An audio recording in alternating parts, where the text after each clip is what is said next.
Hello friends, welcome back to our channel.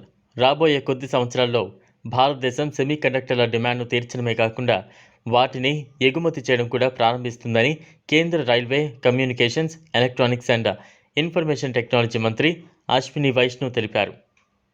మా అవసరాలలో గణనీయమైన భాగం భారతదేశంలో తయారు చేయబడుతుంది. మేము మొబైల్ ఫోన్ల కోసం మారినట్లే మేము కూడా ప్రధాన ఎగుమతిదారులు అవుతాం అని అతను బిజినెస్ లైన్కు చెప్పారు. విలువ గొలుసులోని 3 భాగాలు డిజైన్, ఏటీఎంపీ మరియు ఫ్యాబ్ దేశంలోకి వచ్చే దీర్ఘకాలిక ప్రణాళికపై భారతదేశం పనిచేస్తోందని మంత్రి సూచించారు. మరియు త్వరలో దేశం డిజైన్లను ఏటీఎంపీ టెస్టింగ్, మార్కెటింగ్ మరియు ప్యాకేజింగ్ మరియు ఫ్యాబ్రీ అంటే ఫౌండరీ సామర్థ్యాల ద్వారా పూర్తి చేయగల స్థితిలో ఉంటుంది. భవిష్యత్తులో మనం ఇక్కడ రూపొందించిన 10 నుంచి 15 బేసి చిప్పులను ఎక్కడి నుంచి ఎగుమతి చేస్తారో కూడా నేను ముందే ఊహించాను. రాబోయే రోజుల్లో అది నిజమవుతుంది అని వైష్ణవ్ అన్నారు.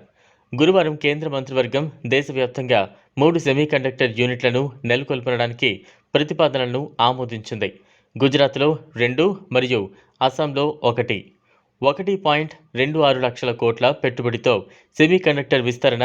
వైష్ణవ్ ప్రకారం భారతదేశంలో సెమీకండక్టర్ పరిశ్రమను స్థాపించడానికి ఇప్పటికే 4 బేసి ప్రాజెక్టుల ద్వారా పునాది వేయబడింది.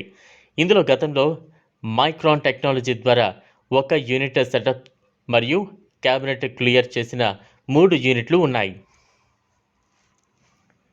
ప్రతిపాదిత యూనిట్లు ఆటోమొబైల్, టెలికాం, ఎలక్ట్రికల్, స్పేస్ మరియు డిఫెన్స్ పరిశ్రమలను అందిస్తాయి.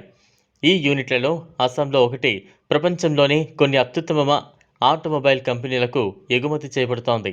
ఇతర రంగాలకు కేటరింగ్ కాకుండా హై స్పీడ్ రైళ్లు, రిఫ్రిజిరేటర్లను తయారు చేసే కంపెనీలకు సరఫరా చేసే సామర్థ్యాలను కంపెనీ 1 కలిగి ఉంటుంది.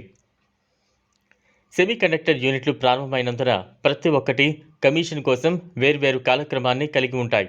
ఇవి దేశంలో తయారీ రంగానికి ప్రోత్సాహాన్ని అందిస్తాయి అని మంత్రి చెప్పారు. ప్రపంచవ్యాప్త చర్చ ఇప్పటికే దీని వైపుకు వెళ్ళింది. ఇది భారతదేశానికి రావడానికి సరైన సమయం మరియు ఈ సెమీకండక్టర్ యూనిట్లు వస్తున్నందున బహుశా రాబోయే 5 ఏళ్లలో బహుళ వ్యక్తులు భారతదేశానికి వచ్చి మరిన్ని యూనిట్లను ఏర్పాటు చేసే దృశ్యాన్ని మనం చూస్తాం అని వైష్ణవ్ అన్నారు. అతని ప్రకారం భారతదేశం చిప్ సెట్ తయారీ రేసులో కంపెనీలను త్వరపడలేదు, కానీ బదులుగా పరిశ్రమకు మద్దతు ఇవ్వడానికి ప్రభుత్వం ఏం చేయగలదు అనే దానిపై అభిప్రాయాన్ని తీసుకుంది. తద్వారా టాలెంట్ పూల్తో సహా పూర్తి పర్యావరణ వ్యవస్థను ఏర్పాటు చేసింది. చూశారు కదా, ఇది వాళ్ళ వీడియో. ఈ వీడియో కనుక మీకు నచ్చినట్లయితే లైక్ చేయండి, షేర్ చేయండి, ఛానల్ను సబ్స్క్రైబ్ చేసుకోండి. Thanks for watching.